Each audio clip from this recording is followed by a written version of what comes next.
ছুটির দিনে বাড়ি বসে থাকতে আমার একদম ভালো লাগে না, তাই ভাবলাম বাড়ির কাছে যে জুডিওটা আছে সেখান থেকে একবার ঘুরে আসি। ঢুকেই দেখলাম সামার ফ্রেন্ডলি প্রচুর কালেকশন এসেছে।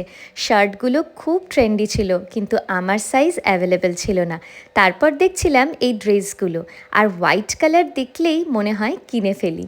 কি সুন্দর সব ড্রেসের কালেকশন এসেছে। তারপর আমার চোখ গেল নেল পলিশের দিকে। দু তিনটে কালার পছন্দ করেই নিয়ে নিলাম। এবার দেখছি কুর্তি। অফিসের জন্য কুর্তি আমার সব সময়ই লাগে, তাই খুঁজে দেখছিলাম কোন প্যাটার্নগুলোর এক্সট্রা স্মল সাইজ অ্যাভেলেবেল আছে। ট্রায়াল রুমে এত ভিড় ছিল যে আমি গায়ে ফেলেই আয়নায় দেখছিলাম আমার ওপর কোনটা ভালো লাগবে।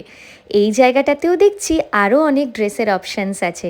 সাদাটা আমার খুব পছন্দ হয়েছিল জানো, কিন্তু দেখো এই সেলাইটা খোলা, তাই আর নিতে পারলাম না। এই ব্ল্যাক ড্রেসটা আমার ভীষণ সুন্দর লেগেছে, আর এতক্ষণ ঘোরাঘুরি করার পরে মনের মতন একটা জিনিস পেলাম। আর ব্ল্যাক কালার আমার অল টাইম ফেভারিট। বিলিংয়ে গিয়ে দেখলাম প্রচুর লাইন, আর লাইনে দাঁড়িয়েই তুলে নিলাম বেশ কয়েকটা ওয়েট ওয়াইপস। ভীষণ ভীষণ কাজে লাগে আমার। তো ছুটির দিনটা এইভাবেই কাটালাম।